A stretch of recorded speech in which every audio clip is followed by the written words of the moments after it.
दोस्तों नमस्कार। कैसे हैं आप सब? उम्मीद है अच्छे से होंगे। आज मैं आपको एक बहुत अच्छी बात बता रहा हूँ और वो बात है डायरेक्ट सेलिंग से जुड़ा हुआ कुछ सवाल। प्रायः हम देखते हैं कि जो मार्केट में हम लोग इस तरह की मार्केटिंग देखते हैं उसमें कन्फ्यूजन हो जाता है और सबसे बड़ा कन्फ्यूजन ये हो जाता है कि डायरेक्ट सेलिंग सही है या नहीं है, नेटवर्क मार्केटिंग करना चाहिए या नहीं करना चाहिए। तो सबसे पहले दोस्तों मैं आपको बता दूं कि डायरेक्ट सेलिंग और नेटवर्क मार्केटिंग दो अलग अलग परिभाषाएं हैं, क्योंकि दोनों की ही इंग्लिश अलग अलग है। तो दोनों की परिभाषाएं, दोनों की हिंदी भी अलग होगी। एक है नेटवर्क मार्केटिंग। नेटवर्क यानी चेन, ठीक। नेटवर्क मार्केटिंग में आपको चेन बनाना होता है, चेन के नीचे चेन, चेन के नीचे चेन, यानी जोड़ना होता है, सिर्फ जोड़ना होता है। और जितने ग्रुप, जितने लोग आपके जुड़ जाएंगे वही आपका नेटवर्क होगा, वही आपकी मार्केटिंग होगी। तो ये हो गई नेटवर्क मार्केटिंग। अब आती है डायरेक्ट सेलिंग। तो डायरेक्ट सेलिंग दोस्तों होती है कि कोई भी चीज हम लेकर डायरेक्ट फैक्ट्री से, और उसे हम डायरेक्ट मतलब फैक्ट्री से लेकर किसी चीज को हम उपभोक्ता तक सीधे उस चीज को बेच रहे हैं, तो वो होती है डायरेक्ट सेलिंग। तो डायरेक्ट सेलिंग में एक प्रोडक्टिविटी होती है। आप अगर फ्लिपकार्ट को देखें ई कॉमर्स सेक्टर में, अमेजोन को देखें या मीशो को देखें या और जो भी चीज़ों को देखें, ये सब डायरेक्ट सेलिंग ही कर रही हैं। इनका कॉन्सेप्ट थोड़ा सा अलग है क्योंकि ये ई कॉमर्स सेक्टर में आ जाती हैं, पर इनका जो बेचने का तरीका है ये डायरेक्ट सेलिंग का ही है। सीधे कंपनी से माल उठाती हैं और सीधे उपभोक्ता को पहुंचा देती हैं। तो इसमें जो प्रॉफिट होता है बीच का, वो ये कंपनी अपने पास रखती है। अब हम कंफ्यूजन ये हो जाते हैं कि ये तो ऐसा ही है, ये तो बेवकूफ़ बना योजना है सरकार की। नहीं दोस्तों, डायरेक्ट सेलिंग में सरकार ने एक IDSA नामक संस्था का निर्माण किया है, भारत सरकार ने। और ये अथॉरिटी इस डायरेक्ट सेलिंग पर निगरानी रखती है।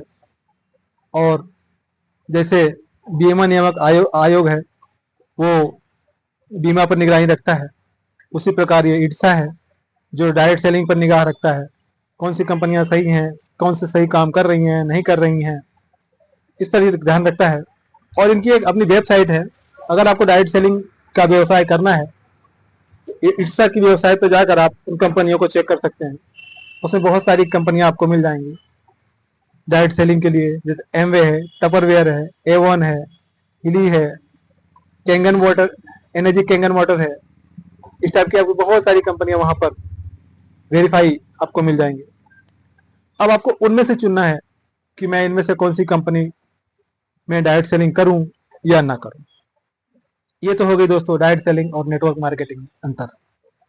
सरकार की गाइडलाइन भी हमने आपको बता दी कि डायरेक्ट सेलिंग में सरकार की गाइडलाइन भी है, कैसे सरकार ने अपनी गाइडलाइन इस पर तय की है और अपनी निगरानी इस पर करती है। अब डायरेक्ट सेलिंग व्यवसाय में दोस्तों आपको कंफ्यूजन हो जाता है, तो कंफ्यूजन रखने की इसमें कोई आवश्यकताएं नहीं है। डायरेक्ट सेलिंग व्यवसाय में आप अगर डायरेक्ट सेलिंग कर रहे हैं, आपके पास बेचने के लिए कुछ न कुछ प्रोडक्ट होना चाहिए, उत्पाद होना चाहिए, है ना, कोई सामान होना चाहिए। अगर कोई सामान नहीं है तो केवल लिंक बाय लिंक हम सामने वाले से पैसा लेकर और केवल जोड़ते जा रहे हैं। वो एक चेन सिस्टम है, नेटवर्क मार्केटिंग है, और उसमें हम असफल होते हैं और फिर वो कंपनियां कोलैप्स कर जाती हैं, बीच में समाप्त हो जाती हैं, भग जाती हैं। क्योंकि अब उसमें होता क्या है, हम फंस जाते हैं। हम फंसते इसलिए हैं कि हमने सामने वाले से पैसा लिया है। डायरेक्ट सेलिंग में ऐसा नहीं है। कंपनियां अगर बंद भी होती हैं तो हमने सामने वाले से पैसा जरूर लिया है, लेकिन उस चीज की उतने पैसे का उसका हमने उनको सामान दिया है। तो इसमें डरने वाली कोई बात नहीं होती। जैसे एमवे है, हमने सामने वाले को एमवे से मान लो जोड़ा, तो एमवे अगर बंद भी होती है तो एमवे के बंद होने से ना ग्राहक को कोई नुकसान है, ना उस जो डायरेक्ट सेलिंग कंपनी से जुड़ा है उससे कोई नुकसान है। क्यों? क्योंकि उसने कंपनी को पैसा दिया, कंपनी ने उसको उतना प्रोडक्ट दे दिया, तो काम बराबर है ना। जैसे फोर्ड की गाड़ियां थी मार्केट में, तो फोर्ड की गाड़ियां बंद हो गई है ना, लेकिन फोर्ड ने अपने सामान तो वापस नहीं लिया ना, फोर्ड के सामान तो बाजार में है ना, तो फोर्ड के ग्राहक को तो कोई नुकसान हुआ नहीं, फोर्ड बंद हो गई। इसी तरह से है दोस्तों डायरेक्ट सेलिंग में भी, आप कोई भी उत्पाद लीजिए, सामने वाले को 10 रुपए का सामान है, सामने वाले को 10 रुपए लीजिए, सामने वाले को 10 रुपए का सामान बेचिए, सामने वाले। अच्छा, डायरेक्ट सेलिंग में एक चीज और अच्छी है, उसमें आपको महीने भर की या 15 दिन की मनी बैक गारंटी भी मिलती है। तो अगर आपको वो चीजें पसंद नहीं है, तो डायरेक्ट सेलिंग में सामने वाला व्यक्ति अगर उपभोक्ता कह रहा है कि भैया ये सामान वापस ले लो, तो 5% 10% यूज होने के बाद आप उस सामान को बकायदे वापस कर सकते हैं, उपभोक्ता वापस कर सकता है, और जो बेचता है रिटेलर डायरेक्ट सेलर है वो भी कंपनी को वापस कर सकता है। तो ये डायरेक्ट सेलिंग की अच्छी चीज है दोस्तों। तो डायरेक्ट सेलिंग में कॉन्सेप्ट ये होना चाहिए कि हमारे पास सामने वाले को देने के लिए कुछ ना कुछ उत्पाद हो, है ना। जैसे क्रिप्टो करेंसी डायरेक्ट सेलिंग नहीं है ना, ये नेटवर्क मार्केटिंग है, आप इसको नेटवर्क मार्केटिंग में डाल सकते हैं, पर चूंकि ये डिजिटली है, इसको कोई दूसरा नाम होगा, है ना। पर जहां तक अगर आप देख रहे हैं नेटवर्क, तो सबका अपना अपना एक नेटवर्क होता है। जब तक आप नेटवर्क नहीं बनाएंगे तब तक आपकी डायरेक्ट सेलिंग नहीं होगी किसी भी चीज में, सेलिंग की ही नहीं। आप देखेंगे अगर राजनेता हैं तो उनका जो नेटवर्क है, एक प्रधानमंत्री है, प्रधानमंत्री के नीचे उतने लोकसभा सदस्य हैं, उन लोकसभा सदस्य के नीचे एक मुख्यमंत्री, हर राज्य में मुख्यमंत्री है, फिर उन मुख्यमंत्रियों के नीचे विधायक हैं, फिर विधायक के नीचे हर एक जिलों में एक महापौर है, महापौर के नीचे हर एक गांव में एक सरपंच है, और सरपंच के नीचे वो मोहल्ले उप सरपंच या पार्षद ये हैं, और उनके नीचे जनता है। तो अब इनकी पकड़ जिन पर होगी उन्हीं की सरकार बनेगी। तो ये है नेटवर्क का पावर दोस्तों। तो नेटवर्क को कमजोर नहीं समझना है ना। नेटवर्क मार्केटिंग नहीं करनी है, पर नेटवर्क को कमजोर नहीं समझना। आपके पास नेटवर्क होगा तभी आप राजनीति में, तभी आप दुकानदारी में, दुकानदारी में भी आप देखिए, तो अगर आपके पास ग्राहक यानी नेटवर्क, अगर आपके पास ग्राहक नहीं है तो आपकी दुकान नहीं चलेगी, सीधी सी बात है। तो इसलिए नेटवर्क मार्क खराब हो जाता है, नाम खराब हो जाता है। अब आप सोचिए, एक दूध वाला, मैं एक छोटा सा उदाहरण दे रहा हूँ आपको, एक दूध वाला हर गांव से आधा आधा लीटर 1 लीटर दूध इकट्ठा करता है, और वो एक जर्किन में 50 लीटर 60 लीटर 100 लीटर तक इकट्ठा करके फिर शहर में आता है। और शहर में आता है तो मान लीजिए अगर उसके पास 100 लीटर दूध है, तो 100 घरों का अपना एक नेटवर्क बनाता है। उसका दूध 1 लीटर प्रति घर के हिसाब से 100 घरों में जा रहा है दोस्तों। अब आप मानिए कि अगर वो व्यक्ति 40 रुपए पर लीटर के हिसाब से 100 घरों में दूध दे रहा है, तो 100 घरों में उसका दूध जा रहा है 100 लीटर, तो 40 गुणे 100, 40 गुणे 100 कितना होता है? उतना वह व्यक्ति रोज का इनकम कमा रहा है, ठीक है ना, उतना वह इनकम कमा रहा है। तो आप सोचिए, यह है नेटवर्क की पावर। नेटवर्क यानी घर, यानी लोग, है ना, यानी ग्राहक। नेटवर्क का कोई और वो नहीं होता कि नेटवर्क यानी पकड़, है ना। जैसे नहीं मोबाइल में नेटवर्क नहीं आ रहा, यानी उस टावर कंपनी की पकड़ हमारे मोबाइल में नहीं है, और हमारी जो पकड़ उसकी हमारी नहीं है, तो हमारी पकड़ उसके पास नहीं होगी, सीधी सी बात है। तो दोनों का कम्युनिकेशन बंद हो जाएगा और मोबाइल बंद रहेंगे। तो ये है दोस्तों नेटवर्क। तो इसको हमको अन्यथा में नहीं लेना है, इन चीजों को हमको सीखना है और इन चीजों को करना है। अब हम नेटवर्क मार्केटिंग कर क्यों नहीं पाते हैं? तो नेटवर्क मार्केटिंग कर इसलिए नहीं पाते हैं दोस्तों कि हम सपोज करिए कि हम बहुत बड़ी कंपनी के मालिक हैं, और अगर हमको आप वहां का मालिक बना के आप बैठा दें, तो हमें उस मालिक के नजरिए से सोचना चाहिए कि हमें उस करना क्या है। तो सबसे पहली बात यह है कि दोस्तों कि हम वो गलती कर जाते हैं जो नहीं करना चाहिए। आपने किसी डिपार्टमेंट में भर्ती निकली होगी, तो आपने देखा होगा कि भर्तियों में एक कैटेगरी होती है ना। जैसे मान लीजिए पुलिस में भर्ती होती है तो आरक्षक से एएसआई तक की एक अलग कैटेगरी होती है, एएसआई से टीआई तक यानी सर्किल इंस्पेक्टर तक एक अलग सर्किल होती है, एक अलग भर्ती होती है। फिर ऊपर हो जाता है डीएसपी से एडिशनल एसपी तक एक अलग हो जाता है, फिर आईपीएस की एक अलग प्रक्रिया हो जाती है। इस तरह से सबकी एक अपनी अपनी प्रक्रिया है दोस्तों। और हम कहाँ पे गलती कर जाते हैं? हम उसी प्रक्रियाओं में गलती कर जाते हैं। हम सबको एक ही कांटे से, एक ही जगह से, एक ही उसमें सबको भर्ती करने लगते हैं, जो कि गलत है। अब इसमें क्या है कि हम सबको सपना दिखाने लगते हैं कि तेरे यार नेटवर्क मार्केटिंग करो, डायरेक्ट सेलिंग करो, तुमको रॉयल सलाहियत मिलेगी, तुमको ये मिलेगी, तुमको वो मिलेगी, तुम हवाई जहाज से चढ़ोगे। हाँ चढ़ेंगे और चढ़ते हैं, ऐसा नहीं, पर सबकी अपनी अपनी कैपेबिलिटी है, सबकी अपनी अपनी क्षमता है। तो उस क्षमता के हिसाब से लोगों को बताइए कि तुमको ये काम करना है। जैसे मेरी स्किल मैं बहुत अच्छा बोल लेता हूँ, तो आप मुझे बताइए कि आप इस कंपनी से जुड़ जाइए और मेरे साथ रहिए, और आप अच्छा बोल लेते हैं तो आप अच्छा बोलिए, ठीक है। हाँ हो सकता है कि आपको प्रॉफिट ना हो, पर आपके अच्छा भाषण देने से हमारी कंपनी का प्रचार अच्छा होगा। आपने देखा होगा हर पार्टियों में एक सभी की कैटेगरी अलग होती हैं। बोलने वाले नेता अलग होते हैं, लिखने वाले नेता अलग होते हैं, है ना। प्रेस कॉन्फ्रेंस करने वाले नेता अलग होते हैं, है ना। और प्रचार करने वाले अलग होते हैं, भाषण देने वाले अलग होते हैं। इसी प्रकार कंपनियों में होता है, आप किस प्रकार से भाषण देते हैं, आप किस प्रकार से सारी चीजें करते हैं। तो ये सब चीजें हैं दोस्तों, इन सब चीजों को आपको ध्यान रखना है। और इसमें करना क्या है दोस्तों, इसमें करने वाली बात सिर्फ इतनी है, आप जब डायरेक्ट सेलिंग में किसी को जोड़ते हो, उसे तत्काल सपना राज राज की न दिखाइए, तत्काल सपना मोटरसाइकिल के ना दिखाइए। पहले उसकी स्किल को देखिए, पहले उसको ट्रेनिंग दीजिए, पहले उसको सिखाइए, उसको बड़ी बड़ी कंपनी जो बड़ी बड़ी मीटिंग होते हैं, सेमिनार होते हैं, उसमें ले जाइए। और फिर इसके बाद उसके स्किल को निखार कर जो उसके लायक काम हो, आप उसको उस काम को बताइए। अगर वो बेच पाने में अच्छा है तो उसको बोलिए कि तुम एक काम करो, तुम ये कंपनी से प्रोडक्ट उठाओ और इसको बेचो।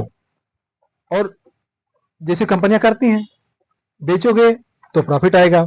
जैसे ओप्पो है, वीवो है, सारी चीजें हैं, इनके अपने अपने टीएम है ना, जेडीएम है, सब चीजें हैं, क्षेत्रीय अधिकारी हैं, है ना। एक राज्य का होता है, फिर राज्य के बाद संभाग का होता है, फिर संभाग के बाद डिस्ट्रीब्यूटर होते हैं ना। इस तरह से आप इनको बनाइए और बोलिए कि तुम ऐसा ऐसा करो, और जब तुम ऐसा ऐसा करोगे, अगर तुम अकेले नहीं बेच पा रहे हो तो तुम अपने जैसे 5 बंदे को जोड़ दो, जो 5 लोग तुम्हारे साथ मिलकर तुम्हारे साथ इस सामान को बिकवा सकें। तो सीधी सी बात है कि जब आप 5 घर में अकेले बेच रहे हो, तो आपके जैसे 5 लोग हो जाएंगे, तो आप 25 घर में वो सामान को बेच पाओगे। तो जो 25 घर में उस सामान को आप बेच पाओगे, तो आपको प्रॉफिट होगा, ठीक है। तो जब आपको प्रॉफिट होगा, तो उसी प्रॉफिट से तो आपको राजदूत खरीदनी है, उसी प्रॉफिट से आपको हीरो होंडा खरीदना है, उसी प्रॉफिट से आपको रॉयल्स रॉयस खरीदना है। और जो बेच पाने में संभव है उनको बेचने दीजिए, और जो बेच पाने में संभव नहीं है, जो कहते हैं भैया मैं बेच नहीं पाऊंगा, तो उनसे कहिए कि तुम उपयोग तो कर सकते हो ना इन प्रोडक्ट को। तो उनको कहिए कि तुम प्रोडक्ट उपयोग करो। तो मान लीजिए कि अगर 1000 का सामान तुम बाजार से उपयोग कर रहे हो, तो तुम इसका उपयोग करो, और अपने जैसे 5 लोगों को और उपयोगकर्ता ढूंढ लो, तो तुमको ये सब चीजें बेचनी नहीं पड़ेगी, तुम्हारे 5 घर कंप्लीट हैं। तो 5 घरों में तुम मत बेचो, उपयोग तो करो। तो उपयोग तो करना पड़ेगा, है ना, क्योंकि सामान है दोस्तों। सेलिंग, डायरेक्ट सेलिंग, यहाँ से सामान उठा के डायरेक्ट लिया और यहाँ सेल किया, यानी बेचना। तो सेलिंग तो है दोस्तों, नाम में ही सेलिंग लिखा है, तो आपको बेचना पड़ेगा। अब आप क्या बेच पाते हो, कितना बेच पाते हो, कैसे बेच पाते हो, ये आपकी स्किल के ऊपर निर्भर है ना। तो अगर आप बेचने में अच्छे हो तो आप अच्छा बेचिए, और बेचने के बाद अगर आप नहीं बेच पा रहे हो तो आप उपयोग करिए उस सामान को, है ना। वहां से कंपनी से उस सामान जो आपके उपयोग के हैं उसको खरीदिए और इस्तेमाल करिए। और 5 अपने जैसे तैयार कर लीजिए कि भैया तुम नहीं बेच पाओगे तुम भी, तो उपयोग करो जैसे मैं कर रहा हूँ। तो 5 घर आपको वैसे मिल जाएंगे। अब यहाँ 5 उपयोगकर्ता आपको मिल गए, तो आप दूसरे जिले में चले जाइए। भैया आप नहीं बेच पाओगे तो ये 5 इस्तेमाल करिए इन चीजों को, अच्छा लगे तो ठीक है, नहीं अच्छा लगे तो भी ठीक है ना, क्योंकि कंपनी आपकी है, प्रोडक्ट आपके हैं, तो अच्छा लगना चाहिए, है ना। ये चीजों का ध्यान रखना है और करिए। अब उसके अंदर अपने आप ही क्षमता आएगी कि नहीं यार, मुझे अब बड़े स्तर पर काम करना है। अब वो प्रमोट करेगा खुद को, अपने आप को, ठीक है। अब जब वो प्रमोट करेगा तो बोलेगा भाई ऐसा है कि अब मैंने यहाँ पर 5 अपने जैसे बना दिया है, अब मैं चलता हूँ किसी दूसरी जगह पर। तो सपोज करिए कि मैं एक जिले में हूँ, मैंने अपने जिले में अपने जैसे 5 लोगों को बना दिया। अब वो 5 लोग यहाँ पर अपना काम कर रहे हैं, वो बेच रहे हैं। अब मैं जाऊंगा दूसरे जिले में, मैं अपने आप को थोड़ा सा डिस्ट्रीब्यूटर से ऊपर आ गया। अब डिस्ट्रीब्यूटर से ऊपर आ गया तो मैं अब जाऊंगा दूसरे जिले में। अब दूसरे जिले में मैं अपने जैसे 5 ढूंढूंगा। अब वहां भी मुझे अपने जैसे 5 मिल गए, यानी 5 शॉप मेरी खुल गई, 5 दुकान मेरी खुल गई, 5 लोग मेरे लिए काम करने लगे, है ना। तो 25 दुकानें हमारी इस जिले में, 25 दुकानें हमारी उस जिले में, तो अब 25 दूनी 50 हो गया। तो अब सपोज करिए कि 5-5 रुपए भी हमारी इस दुकान से आ रही है, तो 25 रुपए इस जिले से आ रहा है, 25 रुपए उस जिले से। अब 50 रुपए तो मुझे मिलने लगा ना, मैं अब कुछ नहीं कर रहा हूँ, ठीक है। अब ऐसे ही जिला बढ़ाते जाइए, 5-5 लोगों को हर जिले में करते जाइए। तो जब आप करते जाएंगे, अपने डिस्ट्रीब्यूटर आप बढ़ाते जाएंगे, तो आपका मार्केट अपने आप बढ़ता जाएगा। और जब आपका मार्केट अपने आप बढ़ता जाएगा, तो 5-5 रुपए से ही सही, तो आपका एक दिन वही 5,000 रुपया 5 लाख रुपए में बदलेगा, और 5 लाख 5 करोड़ में बदलेगा।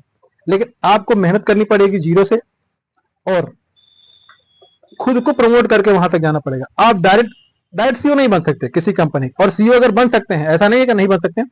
अगर आप सीईओ बने हैं, तो सीईओ स्तर का आपको काम करना होगा। आपको उस ढंग से अपने लेवल के नीचे अपने अधिकारियों को ढूंढना, अपने वर्कर को ढूंढना होगा, है ना। आपका मैनेजमेंट आप बनाना होगा, पूरा मैनेजमेंट आपको, मतलब ये कह सकते हैं कि अगर आप किसी राज्य के सीएम हैं, तो सबसे पहले आपको उस कार्य को पूरे जिले में सुचारू रूप से करने के लिए आपको बहुत मेहनत करनी पड़ेगी, और उसमें हर जगह आप नहीं कर सकते। इसलिए अच्छा ये है कि आप नीचे स्तर से शुरू करिए।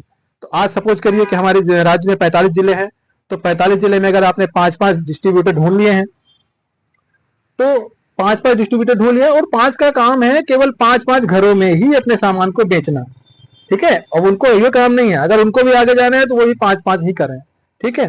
तो वो उनका काम है। अब आप 5 से ऊपर बढ़ गए हैं, ठीक है, अब दूसरे जिले में गए, तो अब आप 10 हो गए हैं, ठीक है। ऐसे 45 × 5 कितना होता है, लगभग 2,500 के आसपास, है ना, जो भी हो। तो 45 जिले हैं आपके पास, और हर जिले में 5-5 आपके डिस्ट्रीब्यूटर हैं। तो 45 जिले, 45 गुणे 5, आप इसको मल्टीप्लाई कर दीजिए, और जो उत्तर आए उसको आप देख लीजिए, और उनमें से आप सबका 5-5 रुपया जोड़ लीजिए। अभी आपके पास केवल 5 रुपया होता था, ठीक है। अब आप देखिए अपने आपके पास कितने पैसे होने। तो अभी हो गया आपका राज्य स्तर। अब राज्य से आप बाहर जाइए, क्योंकि आपको अपना बिजनेस भी बढ़ाना है, ठीक है, किसी एक जगह आपको स्थिर नहीं रहना है। इसको अगर दूसरे भाषा में कहें दोस्तों, तो एक फ्रेंचाइजी सिस्टम भी इसी को है ना, अपनी फ्रेंचाइजी आप दूसरे को दीजिए। डायरेक्ट सेलिंग में फ्रेंचाइजी को दूसरी भाषा में समझा रहा हूँ, फ्रेंचाइजी है नहीं। तो डायरेक्ट सेलिंग में फ्रेंचाइजी को मैं ये कह रहा हूँ कि एक कंपनी बनी बनाई होती है, उसके सारे डॉक्यूमेंट, सारी चीजें सब कंप्लीट रहता है, आपको केवल उससे अपने डॉक्यूमेंट देकर जुड़ जाना होता है। यानी आप उसके सदस्य बन जाएं, और आप उस कंपनी से सारे सामान आप ले सकते हैं। तो वो उसमें आपको ज्यादा डॉक्यूमेंट्स, ज्यादा सारा कागज ये सब सारी चीजें आपको नहीं करनी पड़ती। आपको सीधा सीधा फंडा रहता है कि आप वहां सामान उठाओ, सामने वाले को दो, बस यही है इसमें, और बाकी उसमें कुछ नहीं। और अगर आप किसी चीज की फ्रेंचाइजी ले रहे हैं, तो उसमें बहुत सारे काम, बहुत सारी सरकारी डॉक्यूमेंट्स, ना, नगर निगम, जगह, दुकान, जीएसटी, वीएसटी, ये सारी चीजें आपको बहुत सारी, मतलब बहुत सारी परमिशन लेनी पड़ रिक्वायर रहती है। इसमें ऐसा नहीं है। तो इसलिए ये बेहतर है, एक बड़ी बनाई कंपनी है, किसी कंपनी से आप जुड़िए, और अपने लोगों को 5 लोगों को बताइए। उन 5 से आप बाहर जाइए, उन 5 पर आप मत रहिए। 5 अगर आपने अपने जैसे ढूंढ लिया है, तो उन 5 से आप ऊपर जाइए। अब आप देखेंगे कि जब आपका बिजनेस एक राज्य से दूसरे राज्य में गया, तो अभी आपका यहाँ 45 जिलों में व्यवसाय था, अब दूसरे जिला, मान लीजिए दूसरे स्टेट में आपका 30 जिला है, आपका वो व्यवसाय बढ़ के 75 जिलों में हो गया, ठीक। अब आपका व्यवसाय 75 हो गया, 75 × 5 कर दीजिए, आपका नेटवर्क बढ़ा। जब आपका नेटवर्क बढ़ा, तो आपकी सेलिंग बढ़ी, आपकी सेलिंग बढ़ी तो आपकी इनकम बढ़ी। अब आपकी इनकम बढ़ेगी, आप उस इनकम से आप विदेश घूमिए, आप ऐश करिए, आपको अब कुछ काम नहीं है, बस आप अपने जैसा आप डुप्लीकेट ढूंढते रहिए। इतना सा काम है दोस्तों, बाकी इसमें फंसाने वाला कोई काम नहीं है। डायरेक्ट सेलिंग एक बहुत अच्छा व्यवसाय है, आप डायरेक्ट सेलिंग को कर सकते हैं, लेकिन व्यवस्थित तरीके से। ये नहीं है ना, जो सपने आपको दिखा रहे हैं वो सपना सही है, पर उनका बताने का तरीका अलग हो सकता है, उनका समझाने का तरीका अलग हो सकता है, हमारा समझने का तरीका अलग हो सकता है। तो इसलिए दोस्तों, डायरेक्ट सेलिंग गुड है, और अच्छी अच्छी कंपनियां हैं डायरेक्ट सेलिंग में, आप उस कंपनियों से जुड़िए और डायरेक्ट सेलिंग करिए, डायरेक्ट सेलिंग की कॉन्सेप्ट को समझिए, और इन सब चीजों को करने में कोई दिक्कत नहीं है ना। आप इसको पार्ट टाइम भी कर सकते हैं, फुल टाइम भी कर सकते हैं, है ना। जैसे आपकी पतंजलि हो गई, पतंजलि भी एक डायरेक्ट सेलिंग ही है ना, आपका ये डायरेक्ट सेलिंग ही कर सकते हैं, पर उनकी गली गली में हर 10 दुकानें मिलेंगी, ठीक है, वो इतना खोलने में सक्षम हो जाती हैं, तो उनके शोरूम खुल जाते हैं, किसी कंपनियों के शोरूम खुल जाते हैं, वो सक्षम है। आप भी अगर इसी तरह सक्षम हैं, आपकी गली गली मोहल्ले मोहल्ले में दुकानें हैं, या लोग हैं जो सामान को बेच पा रहे हैं या सामान को दे पा रहे हैं, तो आपकी भी कंपनियां इसी तरह से चलेंगी। हिंदुस्तान यूनिलीवर है, ये सब चीजें हैं, ये सब उसी कॉन्सेप्ट में है ना, पर इनका बेचने का तरीका अलग है, नियम अलग है, सब चीजें हैं, पर कॉन्सेप्ट इनका वही है, ठीक है। जितनी दुकानें उतनी चीजें। एक चाय वाले के पास अगर 10 चाय पीने लोग नहीं जाएंगे, उनका नेटवर्क अच्छा नहीं है, उसका व्यवहार अच्छा नहीं है, तो उस चाय वाले की दुकान नहीं चलेगी, ठीक है। एक चक्की वाला है, उसका नेटवर्क अगर अच्छा नहीं है, उसके ग्राहक अगर नहीं है, नेटवर्क यानी ग्राहक नहीं है, तो उसकी चक्की की दुकान नहीं चलेगी। फिर व्यवसाय कोई भी दोस्तों नेटवर्क के माध्यम से ही चलेगा। जिंदगी भी नेटवर्क माध्यम से ही चलेगी। रिश्ते हैं, जुड़ाव है, संबंध है, आपसी प्रेम व्यवहार है, भाईचारा है, तो आपकी जिंदगी अच्छे से चल सकती है। अकेले हैं तो उदासीन रहेंगे, है ना, बहुत सारी उत्पटांग चीजें आपके मन में आएंगी, ये सब चीजें है ना, तो जिंदगी जीने में भी दिक्कत होती है इन सब चीजों में। जितने अच्छे दोस्त होंगे, जितना अच्छा परिवार होगा, जितना अच्छा समाज होगा, हम उतने ही अच्छे ढंग से अपनी जिंदगी को जी पाएंगे और एंजॉय कर पाएंगे। तो घबराएं नहीं, रॉल्स रॉयस नहीं, आपको जो चाहें वो किसी भी व्यवसाय में, किसी भी मार्केट में, डायरेक्ट सेलिंग हो या अन्य, उसमें आप ये तक कमा सकते हैं। तो उम्मीद है कि आप इसको अन्यथा नहीं लेंगे और एक बार कोशिश करेंगे। अपने स्तर पर कोशिश करिए, कोई भी व्यवसाय खराब नहीं है। जो लोग मजाक उड़ाते हैं वो दरअसल मजाक इसलिए उड़ाते हैं कि वो कुछ कर नहीं पाते हैं। उनको ये लगता है कि हमको आज रॉल्स रॉयस मिल जाए, तो तत्काल नहीं समझो दोस्तों, उसके लिए आपको मेहनत करनी पड़ेगी, है ना। तो मेहनत करिए, खुश रहिए, स्वस्थ रहिए। नमस्कार।